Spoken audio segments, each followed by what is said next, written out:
मित्रों, आज सभी का भारतीय जनता पार्टी की प्रेस वार्ता में मनपूर्वक स्वागत है। आज 30 दिसंबर का दिन है। हम सभी भारतीयों के लिए गौरव का दिन है। आज ही के दिन 1943 में बंगाल की भूमि के सुपुत्र और देश के महान स्वतंत्रता सेनानी नेताजी सुभाष चंद्र बोस ने पोर्ट ब्लेयर में पहली बार आजाद भारत का झंडा फहराने का काम किया था। तो एक प्रकार से हमारे आजादी के संग्राम का ये बहुत महत्वपूर्ण मकाम था। और इसके कई साल बाद, 8 दशक बाद, आज 30 दिसंबर को जब हम पीछे मुड़ कर देखते हैं तो बंगाल के लिए भी आज से लेकर अप्रैल तक का समय बहुत महत्वपूर्ण समय है। अप्रैल में बंगाल में विधानसभा के चुनाव होने जा रहे हैं।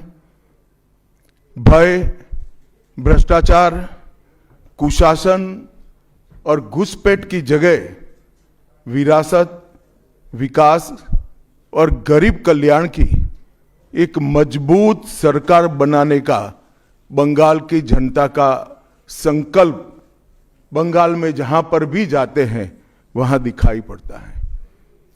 तृणमूल कांग्रेस के 15 साल के शासन में भय, भ्रष्टाचार और कुशासन और विशेषकर घुसपैठ से बंगाल की जनता चिंतित भी है, भयभीत भी है और आशंकित भी है।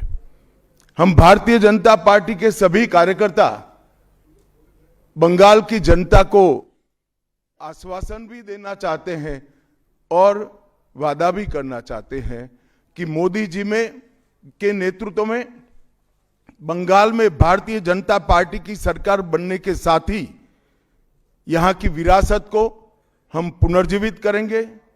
विकास की गंगा फिर से बड़ी तेज गति से बहेगी और गरीब कल्याण, जो बंगाल का आज बहुत महत्वपूर्ण मुद्दा बना है, देश भर में जहां जहां एनडीए सरकार है, भाजपा सरकारें हैं, हमने गरीब कल्याण को प्राथमिकता दी है। यहां पर भी गरीब कल्याण को प्राथमिकता दी जाएगी। और इस सब के साथ साथ एक ऐसी मजबूत राष्ट्रीय ग्रिड बनाएंगे जो बंगाल से घुसपैठ को समाप्त कर देंगी। इंसान छोड़ दीजिए, परिंदा भी पैर नहीं मार पाए, इस प्रकार की एक मजबूत ग्रिड की रचना हम करेंगे। और न केवल घुसपैठ रोकेंगे, सारे घुसपैठियों को चुन चुन कर भारत के बाहर निकालने का काम भी भारतीय जनता पार्टी की बंगाल सरकार करेगी। आज ममता बनर्जी के नेतृत्व में भ्रष्टाचार के कारण पूरे बंगाल का विकास एक प्रकार से थम गया है। मोदी जी की सारी लाभकारी योजनाएं जो पूरे देश में गरीबी का उन्मूलन कर रही है, यहां पर टोल सिंडिकेट के भेंट चढ़ चुकी हैं और हर योजना डेड एंड पर पहुंच चुकी है। 14 सालों से भय और भ्रष्टाचार ये बंगाल का पहचान बना हुआ है। बीजेपी सरकार का संकल्प 15 अप्रैल 2026 के बाद जब भाजपा सरकार बनेगी, बंग गौरव, बंग संस्कृति, उसके पुनर्जागरण की हम फिर से शुरुआत करेंगे। और विवेकानंद जी, बंकिम बाबू और गुरुवर टैगोर और श्यामा प्रसाद मुखर्जी के स्वप्न का बंगाल बनाने का हम फिर से एक बार प्रयास करेंगे। और आज मैं फिर से एक बार कहना चाहता हूं, भारतीय जनता पार्टी के लिए ये बंग भूमि बहुत पवित्र और बहुत मायने रखने वाली है, क्योंकि हमारी स्थापना भारतीय जनता पार्टी की स्थापना, भारतीय जनसंघ की स्थापना यही बंग भूमि के बड़े नेता श्यामा प्रसाद मुखर्जी ने की है। भारतीय जनता पार्टी की स्थापना से स्वामी विवेकानंद और बंकिम चंद्र चट्टोपाध्याय, इनका अनुकरण भारतीय जनता पार्टी ने अपने सभी सिद्धांतों के अंदर किया है। मित्रों, आज जब मैं कह रहा हूं कि इस बार 26 के बंगाल के विधानसभा चुनाव में बंगाल में हमारी सरकार बनेगी, इसका मजबूत आधार भी भारतीय जनता पार्टी के पास है। मैं आपको 2014 से 2024 तक के चुनाव के यात्रा के परिणामों को बताना चाहता हूं। 2014 के लोकसभा चुनाव में हमें 17% वोट मिले थे और 2 सीटें मिली। मेरी बात जरा सभी पत्रकार बंधु ध्यान से सुने। 2014 के चुनाव में हमें 17% वोट और 2 सीट मिले थे। 2016 के विधानसभा चुनाव में हमें 10% वोट मिले और विधानसभा की केवल 3 सीटें मिली थी।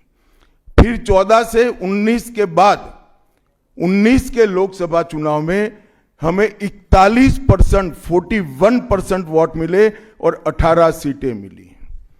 और 21 के विधानसभा चुनाव में हमें 38 वोट मिले और 77 सीटें मिली। ये बहुत बड़ा अंतर है। जिस पार्टी को केवल 3 सीट मिले थे, वो पार्टी 5 साल के ही अंतराल में 77 सीट प्राप्त करी। और इसका नतीजा देखिए, कांग्रेस, जिसकी एक प्रकार से स्थापना ही बंगाल से शुरू हुई, वो कांग्रेस पार्टी बिग जीरो पर पहुंच गई। और 34 साल तक शासन करने वाला कम्युनिस्ट गठबंधन भी एक भी सीट प्राप्त नहीं कर पाया और हमने मुख्य विपक्ष का स्थान प्राप्त किया। आज शुभेंदु जी मेरे साथ यहां पर बैठे हैं, वो हमारे प्रतिपक्ष के नेता हैं।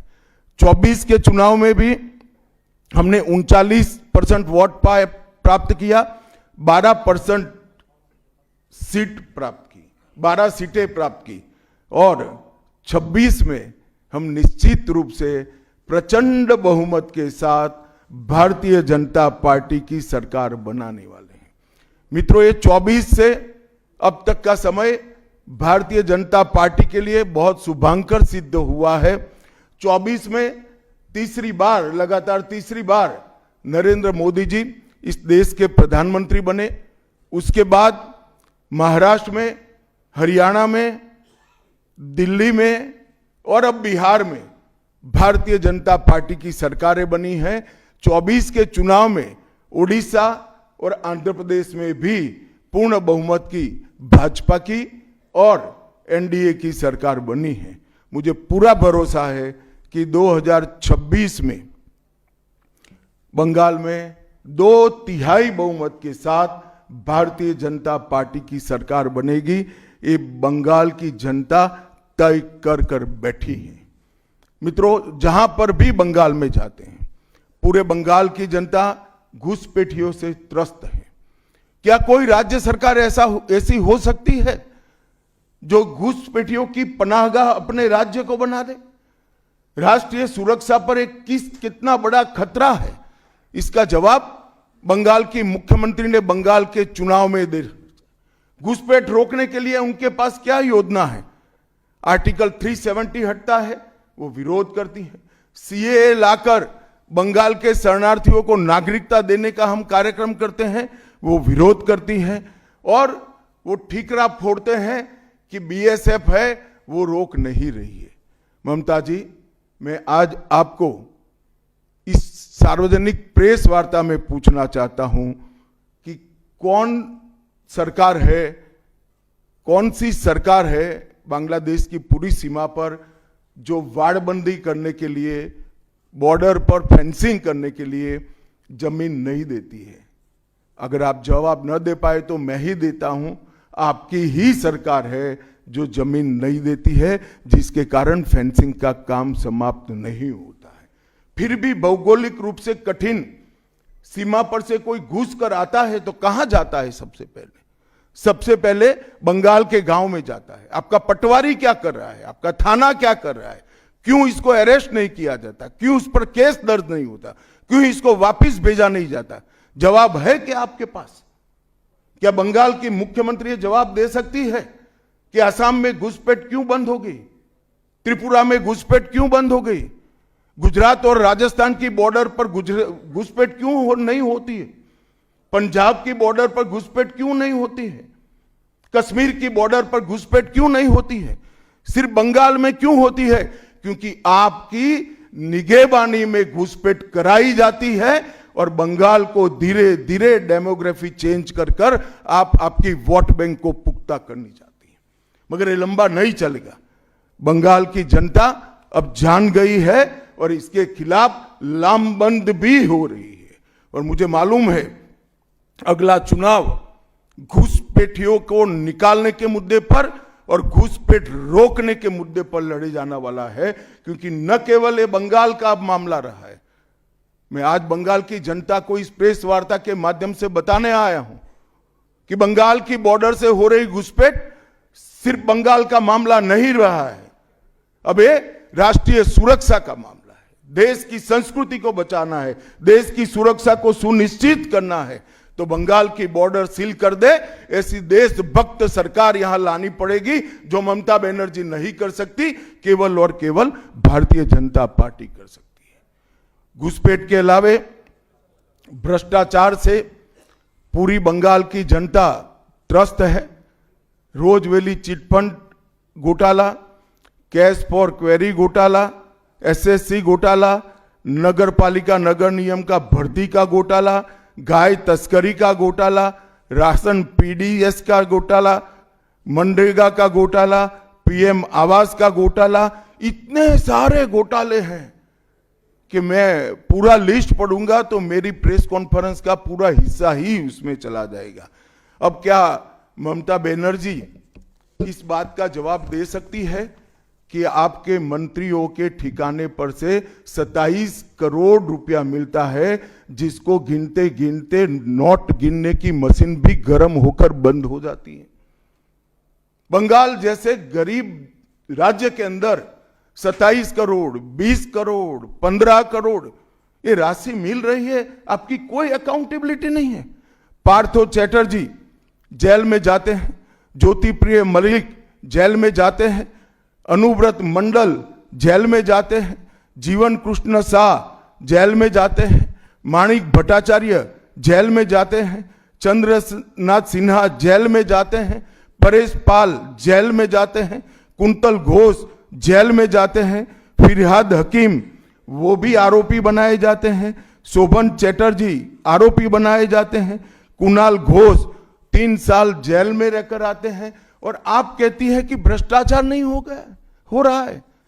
आप आंख मूंद लिए ही हो भ्रष्टाचार के लिए, मगर बंगाल की जनता अपनी आंख बंद कर कर नहीं बैठी है। गरीब बंगाल की जनता के अधिकार का पैसा आपकी कैडर की भेंट चढ़ रहा है, आपको इसको जवाब देना पड़ेगा। महिलाओं की सुरक्षा ये बहुत बड़ा मुद्दा बना है और अधिकृत रूप से कहा जाता है कि महिलाएं 7 बजे के बाद अपने हॉस्टल और घर से न निकले। हम कौन से जमाने में जी रहे? मुगल काल में जी रहे हैं क्या? ममता जी, ये आजाद भारत, यहां माताओं बहनों को पूरा दिन जब इनकी मर्जी हो, जब इनको काम हो, घर के बाहर निकलने की सुरक्षा प्रदान करना ये हमारा संवैधानिक दायित्व है, जो देने में आपकी सरकार विफल गई है। आरजी कर मेडिकल कॉलेज का मामला हो, संदेश खाली का मामला हो, दुर्गापुर मेडिकल कॉलेज का मामला हो, साउथ कॉलेज लॉ कॉलेज का मामला हो, हर जगह बेटियां असुरक्षित हैं और ढेर सारे लोग और ढेर सारी माताएं बहनें ये अत्याचार से तंग आ चुकी है, असुरक्षा से तंग आ चुकी है। वो भी राह देख रही है कि कब वोट देने का अधिकार आए और हम ये निकम्मी तृणमूल कांग्रेस की सरकार को हटा दें। सांप्रदायिक तुष्टीकरण को इस राज्य सरकार ने अपनी नीति के रूप में स्वीकार कर लिया है।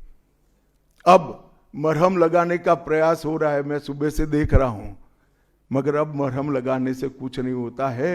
हृदय पर, बंगाल की हिंदुओं के हृदय पर घाव इतना गहरा बैठ गया है कि कोई मरहम काम नहीं आएगा। अब आपका जाने का समय तय हो गया है। यहां तक इंतहा कर दी, यहां तक कि पार्लियामेंट में वंदे मातरम पर चर्चा होती है। बंकिम बाबू ने रचे हुए वंदे मातरम पर चर्चा हुई, जो गीत पूरे हमारे आजादी के आंदोलन का प्रेरणा गीत बना, वो वंदे मातरम की चर्चा का तृणमूल कांग्रेस विरोध कर रही है, क्योंकि उनकी वोट बैंक इससे नाराज हो रही है। ये बंगाल की जनता कभी सहन नहीं करेगी। एक जमाना था मित्रों कि भारत के जीडीपी में बंगाल का योगदान 10.5% था और तीसरे नंबर पर था। जीडीपी में योगदान की दृष्टि से हमारा बंगाल तीसरे नंबर पर था। तीसरे नंबर पर से सरक कर ये 49 साल में वो 22वें नंबर पर आ गया। अब नीचे कोई जगह ही नहीं बची। बंगाल का इतना आर्थिक पतन कभी नहीं हुआ है। ये कम्युनिस्टों के शासन के पहले, तृणमूल के शासन के पहले प्रति व्यक्ति बंगाल की आय राष्ट्रीय औसत से 127% ज्यादा थी। 127%। देश में नागरिक 100 रुपया कमाता था तो बंगाल में 127 रुपया कमाता था। आज देश का नागरिक 100 रुपया कमाता है तो बंगाल का नागरिक 73 रुपया कमाता है। ममता जी, आपको इसको जवाब देना पड़ेगा। हर प्रकार के उद्योग की शुरुआत एक जमाने में इस सुजलाम सुफलाम भूमि से हुआ था और इसी के आधार पर सोनार बांग्ला की परिकल्पना की जाती थी। वो बंगाल में आज भ्रष्टाचार, घुसपैठ और टोलबाजी के कारण सारी इंडस्ट्री वापिस जा रही है। केंद्र सरकार की योजनाएं लागू करने में उनको अपनी वोट बैंक गंवाने का डर है। पीएम किसान देरी से लागू किया, बंगाल के किसानों का 10,000 करोड़ रुपया चला गया। आयुष्मान भारत आज तक लागू नहीं किया और बहुत आयुष्मान भारत से बहुत एक प्रकार से कमियां वाली स्वास्थ्य साथी की स्कीम लागू की है। मुझे बताइए, कोई बंगाल का नागरिक भारत में कहीं जाता है और बीमार पड़ गया, स्वास्थ्य साथी स्कीम उसको बाहर के अस्पताल में इलाज करवा पाएगी क्या? नहीं करवा पाएगी। क्या गुनाह किया है बंगाल के गरीबों ने? देश भर के गरीबों को 5 लाख तक की पूरे स्वास्थ्य की गारंटी मिल रही है। अरे कई राज्यों ने किया कि केंद्र 5 लाख दे रहा है, उन्होंने और 5 लाख जोड़ दिए। आप केंद्र के 5 लाख इसलिए स्वीकार नहीं करना चाहते हो कि नरेंद्र मोदी से आपको डर है। डर तो ठीक ही है, क्योंकि मोदी जी की लोकप्रियता बंगाल में दिन प्रतिदिन बढ़ती है, मगर इसके कारण गरीबों का आप नुकसान कर रही हो। वो बंगाल के गरीब जरूर। हिंसा और प्रतिशोध की राजनीति, पूरा देश ऐसी आशा करता था कि यहां से कम्युनिस्ट जाने के बाद हिंसा और प्रतिशोध की राजनीति समाप्त हो जाएगी, मगर हुआ उल्टा। इन्होंने तो कम्युनिस्टों को भी अच्छा कहला दिया। मित्रों, अब तक 300 से अधिक भारतीय जनता पार्टी के कार्यकर्ता मारे गए हैं। 21 के चुनाव के बाद लगभग 3000 कार्यकर्ता विस्थापित बनकर आज भी अपने गांव में नहीं लौटे हैं। उनको दबाव बनाया जाता है कि आप तृणमूल का झंडा उठाओ तभी गांवों को रहने देंगे। क्या ये स्वस्थ लोकतंत्र की निशानी है? कोई व्यक्ति अपने किसी राजनीतिक दल में काम करना है, वो स्वतंत्र रूप से तय नहीं कर पाएगा। वो ममता जी मुख्यमंत्री की चैम्बर से तय करेगी क्या? ममता जी, जितना भी प्रताड़ना करना हो करो, बंगाल की जनता अब तय कर कर बैठी है। इन्होंने भाजपा के कार्यकर्ताओं को हर तरह से प्रताड़ित किया, यहां तक कि महिलाओं पर बलात्कार भी किए गए। मैं अपना रिपोर्ट नहीं दे रहा हूं, नेशनल ह्यूमन राइट कमीशन का रिपोर्ट है। इसका भी जवाब ममता जी को देना पड़ेगा। ममता जी ने सारी संवैधानिक औचित्य को समाप्त कर दिया। किसी भी राज्य में प्रधानमंत्री जाते हैं तो वो देश के प्रधानमंत्री होते हैं। कई राज्यों में हमारी सरकार नहीं, कहीं ऐसा व्यवहार नहीं होता। वंदे भारत ट्रेन देने प्रधानमंत्री आते हैं, ममता जी स्टेज पर नहीं जाती है। कई प्रकार के भारत सरकार के सुप्रीम कोर्ट के आदेश से बने हुए, मेरी बात ध्यान से सुनिएगा, सुप्रीम कोर्ट के आदेश से बने हुए भारत सरकार के डीओपीटी के रूल्स ये तोड़ देती है, मरोड़ देती है। डीजीपी और मुख्य सचिवों की अपॉइंटमेंट में मनमानी करती है। रिटायर्ड होने के बाद सलाहकार बनाकर प्रॉक्सी डीजीपी और प्रॉक्सी सीएस बैठाने का काम करती है। ये 34 साल कम्युनिस्टों का शासन और 15 साल टीएमसी का शासन, ये केंद्र विरोधी मानसिकता बंगाल की जनता में खड़ा कर हमारी संविधान की स्पिरिट थी, उस स्पिरिट का कंप्लीट इन्होंने अनादर करने का काम किया है। ममता बनर्जी के शासन में सिंडिकेट, तोलबाजी, कट मनी, न केवल वो सिस्टम को बढ़ावा दिया है, यहां कमाई करने का अधिकार एक ही व्यक्ति को है, भाईपो को है, और किसी को कमाई करने का अधिकार नहीं है। सब में हिस्सेदारी देनी पड़ती है। बंगाल एक जमाने में सब बात में सबसे पहले था। सबसे पहला मोटर कारखाना पश्चिम बंगाल में लगा। सबसे पहला पावर प्लांट 1887 में बंगाल में लगा। सबसे पहली कोयलरी बंगाल में आई। सबसे पहला स्टील प्लांट बंगाल में लगा। देश की सबसे पहली हाई राइज बिल्डिंग बंगाल में बनी। देश की सबसे पहली जूट मिल बंगाल में बनी। देश की पहली मेट्रो ट्रेन बंगाल में आई। एक ही शहर में 2 पोर्ट एक ही जगह है, बंगाल में है। और देश की सबसे पहली आधुनिक यूनिवर्सिटी कलकत्ता यूनिवर्सिटी भी बंगाल में बनी। और विश्व प्रसिद्ध विश्व भारती यूनिवर्सिटी भी, जिसने भारतीय शिक्षा के कंसेप्ट को जमीन पर उतारा, वो भी बंगाल में बनी। मगर ममता जी, आप गौरव मत करिएगा, इसमें से कुछ आपके समय में नहीं हुआ है। ये जो करने वाले थे, उनके पूरे रिदम को, इनकी लय को, बंगाल की विकास की गति को तोड़ने का आप काम करें। बंगाल आज इंडस्ट्रियल रूप से कंप्लीटली बर्बाद हो चुका है, और ये आपके शासन में ही हुआ है। आधा अधूरा तो कम्युनिस्ट बेचारे कर गए थे, आपने तो पूरा ही समाप्त कर दिया। सिंडिकेट राज, तालेबाजी, शत्रुतापूर्ण माहौल, इसके कारण 2011 से 25 के बीच में 7000 से ज्यादा कंपनियां बंगाल छोड़कर बंगाल के बाहर चली गई।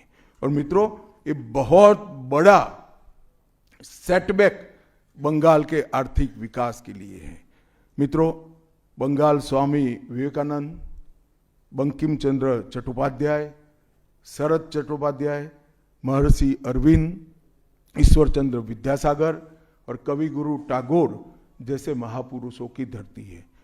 यही धरती पर नेताजी सुभाष चंद्र बोस, अमर शहीद खुदीराम बोस, वाघा जतीन, रविंद्रनाथ सन्याय, रास बिहारी बोस, मास्टर सुरेशन, प्रफुल्ल चाकी, वीणा दास, कल्पना दत्त, ये सभी ने देश की आजादी के लिए आह्लेख जगाया था। यहीं पर कई सारे फिल्मकार मिले, संगीतकार मिले, चित्रकार मिले। इस भूमि ने कई सारे दुनिया को प्रभावित करने वाले संत भी दिए।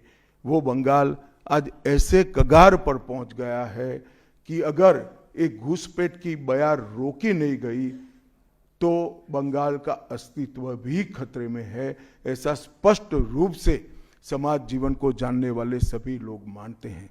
और अंत में मैं बंगाल की जनता को फिर से एक बार कहना चाहता हूं कि बंगाल के अस्तित्व पर तो घुसपैठिया संकट है ही है, बंगाल की संस्कृति पर एक घुसपैठिया संकट है ही है, परंतु अब ये संकट केवल बंगाल तक सीमित नहीं रहा है, पूरे देश तक ये संकट आगे बढ़ गया है। मेरा आप सभी से करबद्ध निवेदन है, आपने लंबे समय तक कांग्रेस को मौका दिया, 34 साल तक कम्युनिस्ट पार्टी को मौका दिया, 15 साल तक ममता बनर्जी को मौका दिया। इनका ट्रैक रिकॉर्ड नीचे नीचे नीचे गिराने का है, अब इससे नीचे कोई जगह नहीं बची है। और भारतीय जनता पार्टी का रिकॉर्ड है, जहां भारतीय जनता पार्टी की सरकारें आई वो राज्य बीमारू राज्यों में से समृद्ध राज्य बनने की कगार में आगे बढ़े हैं। पूरा देश मोदी जी के नेतृत्व में आगे बढ़ रहा है, पूरा देश मोदी जी के नेतृत्व में सुरक्षित हो रहा है। पूरे देश में भारत की संस्कृति, भारत के धर्म, भारत की भाषाएं मोदी जी के नेतृत्व में आगे बढ़ रही है, फल फूल रही है। बंगाल की जनता को मैं विनती करता हूं कि मोदी जी के नेतृत्व में पूर्ण बहुमत की, प्रचंड बहुमत की एक भारतीय जनता पार्टी की सरकार बनाइए। हम कवि गुरु की कल्पना का, विवेकानंद की कल्पना का, बंकिम बाबू की कल्पना का बंगाल बनाएंगे, सोनार बांग्ला बनाएंगे और निश्चित रूप से काम भारतीय जनता पार्टी की सरकार ही कर सकती है, ऐसा मेरा विश्वास है। तो फिर से एक बार समग्र बंगाल की जनता को करबद्ध निवेदन में करना चाहता हूं कि बंगाल में हमें पूर्ण बहुमत दीजिए। बंगाल और पूरे भारत को सुरक्षित करने के लिए ये चुनाव में बाकी सारी चीजें छोड़कर भारतीय जनता पार्टी को जिताने का काम करिए। धन्यवाद। कौन बोलते जाओ नाम भाई, आनंदबाजार कोई जल्दबाजी मत। কলার তুলে নয় বুক চিতিয়ে চলা।